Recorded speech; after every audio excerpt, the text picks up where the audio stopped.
Our next guest is an Emmy-nominated actor and comedian you know from the film Fire Island and shows like Aquafina is Nora from Queens. And, of course, Saturday Night Live, which airs this Saturday on NBC and is streamed live on Peacock with host Michael B. Jordan and musical guest Lil Baby. Please welcome back to the show our friend Bowen Yang!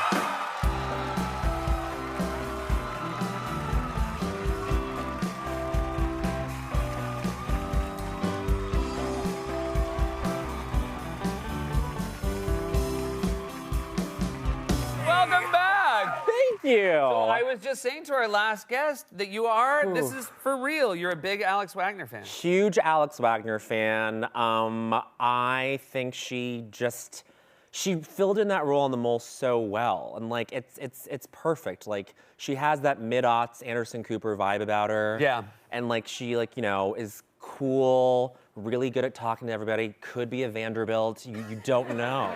Now, Anderson Cooper's version of The Mole, this was a very important show to you. Yes, it was very important to me and my sister. We just moved to the US from Canada. It was like one of the first shows we watched, and it was riveting television. My sister loved it so much that she themed her like 12th birthday party after The Mole and like had her own game of The Mole, and I was like on the side PAing the whole thing.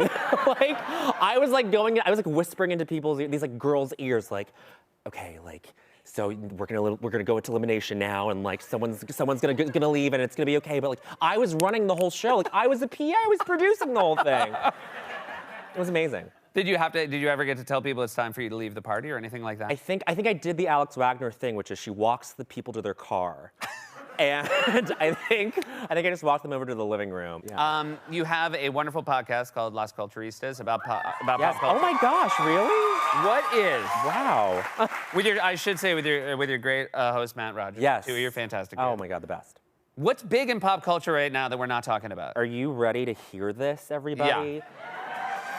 Yeah. And I'm not just saying this as an employee of NBC Universal, but the most happening thing in pop culture right now is Peacock.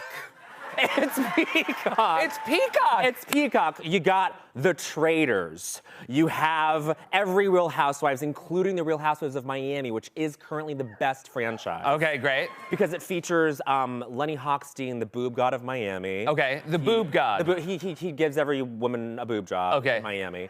Whether they want it or not. Whether they want it or not. Compulsory boob jobs, which is a DeSantis policy.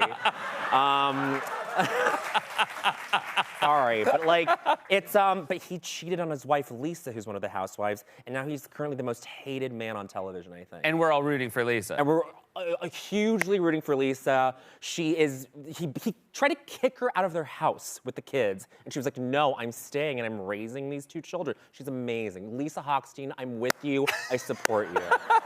That's very nice of you. Love her. Of course, another thing, and again, this is not brand crossover, but another thing, of course, you can watch on Peacock is SNL. SNL. You had a double duty as George Santos. You did him on Update and in the Cold Open. So good you did him twice. Now, did you have in the back of your head, as this sort of George Santos story was building, did you think, I'm the guy to play it? I didn't think so, because I was kind of just not sure what his deal was. Like, any of us like weren't sure.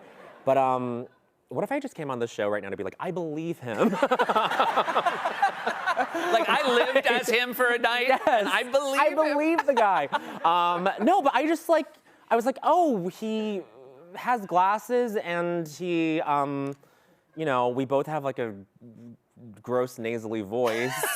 So like, maybe I'm the guy. And so I asked around, and then we like wrote this Weekend Update feature with Allison Gates and Kent Sublette, and then they added him in the Cold Open on Friday night. And I was like, this is gonna be overkill, but he is overkill, so yeah. it all worked out. Is it weird impersonating someone who is clearly always trying to be a different person as well? Yes, right? Like, because you can't get like a hold on him as a person. Like, you're like, who is this guy? And like, even the way he talks, I think, is a little like, I mean, like, he's either like freshly had the lip filler in and he's like not enunciating his words right, or he's just talking about how he slayed Harvard and Yale in volleyball. You're like, what is this guy's deal?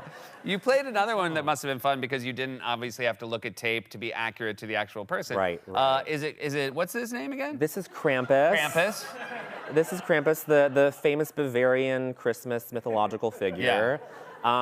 He is just a little burnt out after. Yeah. It was one of those wonderful update features where your attitude and vibe did not match the costuming at all. Right. And I should know, when you came out, you had 2 horns and 1 horn fell off. Yes. And I'm going to say this, and this is no small praise. This is maybe one of my favorite costume malfunctions because both you and Colin, I give praise to both. Both of you really rolled with it in a very nice way. Well, I should say that I anticipated some malfunction because right before I get rolled off, the horn falls off. Okay.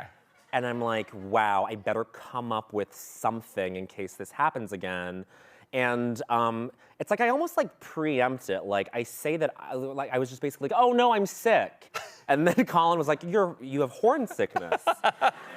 And the words leave my mouth right as it falls, as if I like willed it to happen. And so I don't know. It's like a premeditated costume. Yeah. In the end, though, I really appreciate it. You guys rolled through it. You did not make it all about the horn sickness, but it was a very nice moment. Yeah. I have a lot more questions. We'll be back with more from Bowen Yang, everybody.